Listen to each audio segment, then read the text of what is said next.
nó mà rong primitive chập rong pi practica mùi đỏ thôm và nó không nằm bon ASEAN bỏ dương và primitive khơi logoในខាងក្រោយនេះគឺពិតជាភ្ញាក់ផ្អើលមែនទែនបាទដោយសារតែមានការប្រកួតមួយដ៏ធំបាទរវាងក្រុមបេសាយក្រហម Manchester United បាទជាមួយនឹងក្រុម ASEAN All Star បាទអញ្ចឹង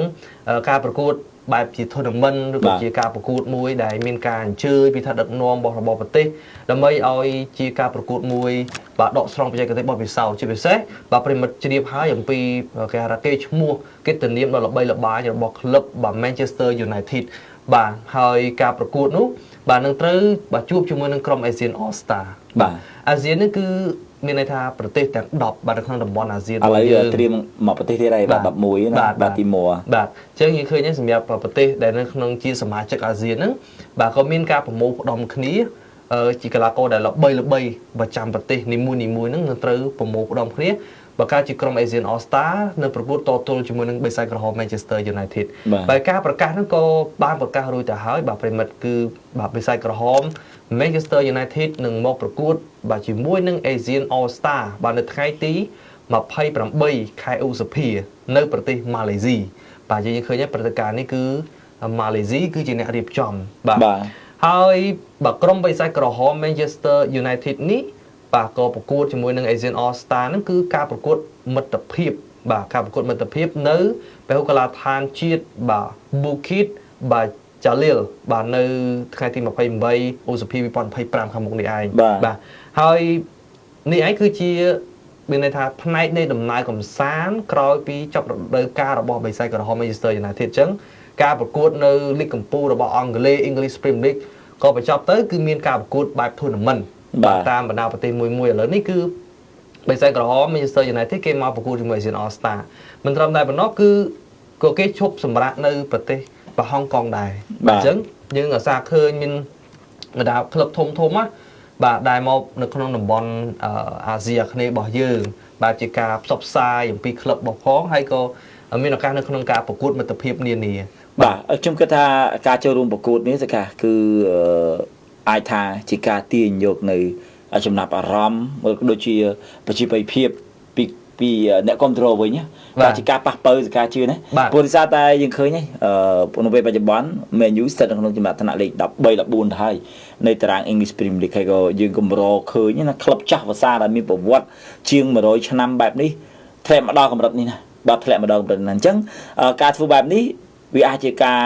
អញ្ជើញពីសំណាក់ថ្នាក់ដឹកនាំរបស់ប្រទេសម៉ាឡេស៊ីក៏ដូចជាមានការស្ម័គ្រចិត្តដែរអំពីសំណាក់ក្លឹបរបស់ខ្លួនឯងណាដែលជាការផ្ដល់ឱកាសមកដល់កីឡាកររបស់ខ្លួនមានឱកាសក្នុងការប្រកួតប្រជែងក៏ដូចជាមកប្រកួតមិត្តភាពនៅឯតំបន់អាស៊ីអាគ្នេយ៍របស់យើង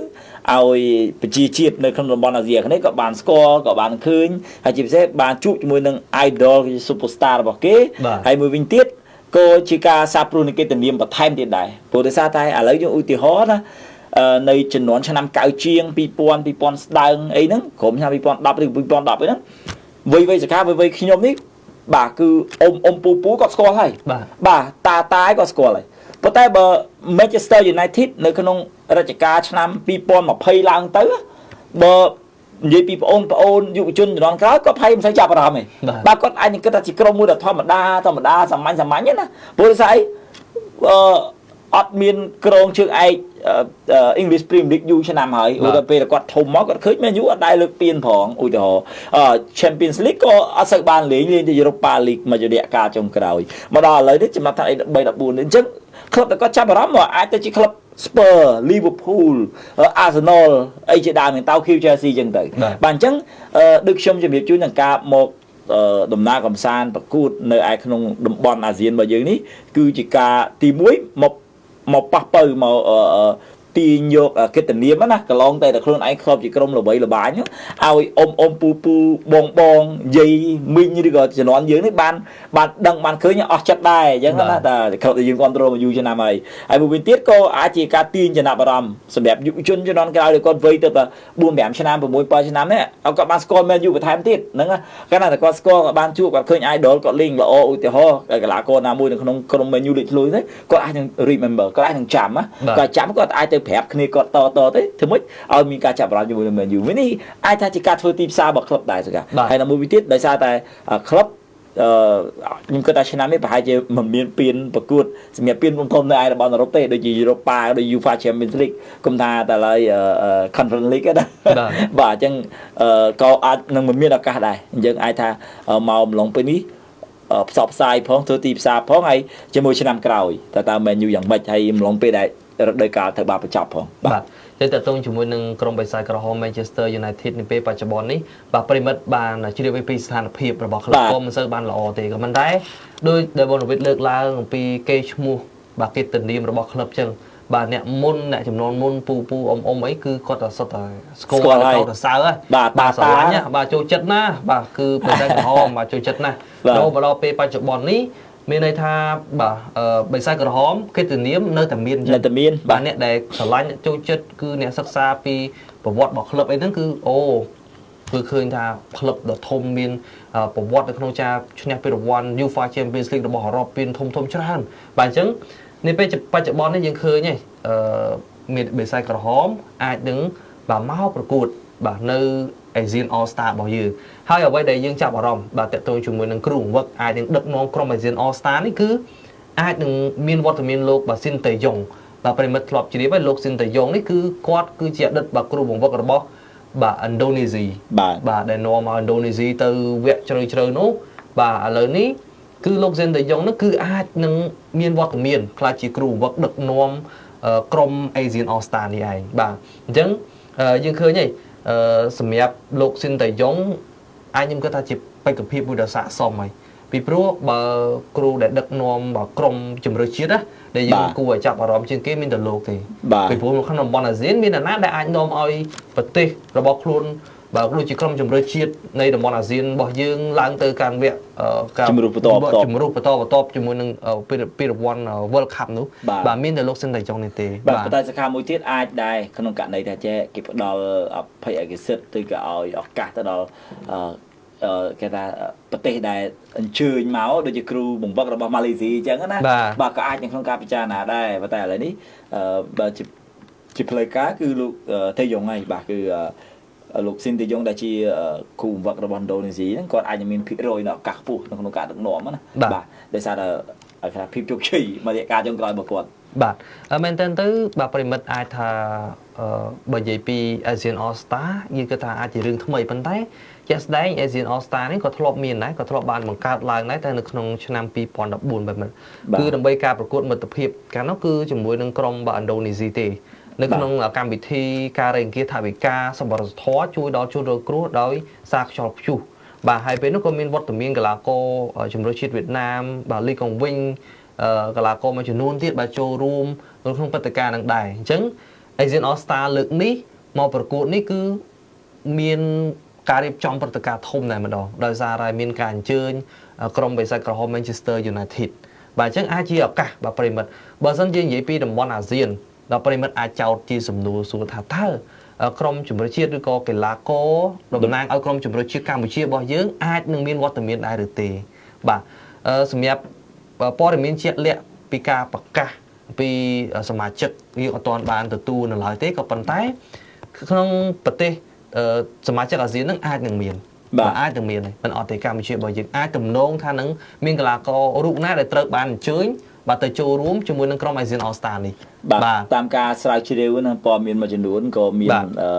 ការលើកឡើងដែរទៅទៅមួយកីឡាករសកាកីឡាករដែលអាចនឹងមានឱកាសណាដូចជាកម្ពុជារបស់យើងអាចនឹងមានឥឡូវយើងនិយាយពី line up ណាតាមតែខ្ញុំស្រាវជ្រាវកន្លងទៅឃើញមានអ្នកចាំទីបាទហ្វីលីពីនបាទកីឡាករ Neil Atrit បាទនេះ Atrit អ្នកចាំទីរបស់ហ្វីលីពីនហ្នឹងអាចនឹងមានឱកាសព្រោះសារមកក្នុងចំណោមអ្នកចាំទីដែលលេចធ្លោអ្វីដែលគេមើលឃើញពីតំណាងជាតិផងទេបាទពីកីឡាករតំណាងជាតិមិនថាគាត់ល្អមិនថាគាត់ល្អជាងគេបំផុតទេណាមិននេះប៉ុន្តែតំណាងជាតិមួយអញ្ចឹងទៅបាទក៏មានខ្សែការពារ4រូបទៀតដែរបងប្អូនបាទប្រហែលជាបងប្អូនខ្លះក៏បានស្គាល់ដែរដូចជាខ្សែការពារបាទ Nanda Kyo ខ្សែការពារខាងឆ្វេងរបស់ភូមាក៏អាចនឹងមានឱកាសដែរភាគរយដែលគាត់អាចមកចូលរួមហើយតាកាគីអូសេរបស់កម្ពុជារបស់យើងឃើញបើកម្ពុជារបស់យើងតាកាគីអូសេហ្នឹងដូចថ្មដែរតាមដែរក៏អាចនឹងមានឱកាសដែរសម្រាប់កីឡាករ Dion Cole បាទខ្សែការពារពាក់សាលេ21របស់ម៉ាឡេស៊ីក៏អាចជាកីឡាករដែលមានឱកាសនៅក្នុងការបង្ហាញខ្លួនដែរហើយនឹងខាងស្ដាំនោះគឺបាទកីឡាករ Rehan Stewart ដែលជាកីឡាករកូនកាត់ណាស្កាបាទកីឡាករកូនកាត់ហើយបាទ4ប្រច័ណ្ឌ4កូនបាទក៏អាចនឹងមានឱកាសដែរព្រោះគាត់ជាកីឡាករដែលលេចធ្លោបាទសម្រាប់ឡាវបាទសម្រាប់ឡាវគាត់ក៏អាចនឹងមានឱកាសក្នុងការបង្ហាញខ្លួនហើយកីឡាករ Hong Duc បាទខ្សែបំរើរបស់វៀតណាមក៏ដូចគ្នាដែរក៏អាចនឹងមានភាគរយដែរហើយបាទមួយទៀតកីឡាករច័ន្ទធីបសុងរ៉ាស៊ីនបាទ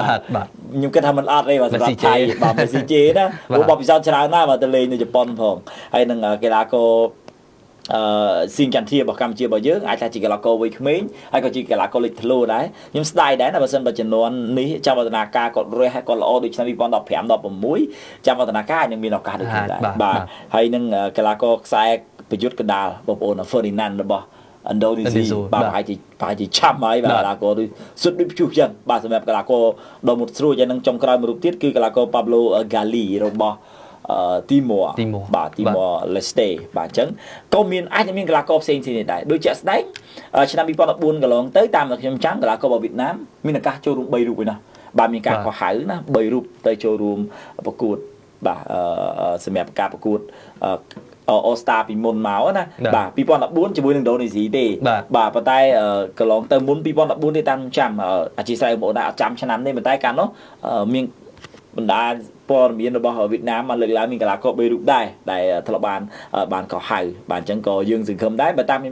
មើលទៅណាក៏អាចនឹងមានកីឡាករមួយចំនួនទៀតដែរដែលអាចនឹងមានឱកាស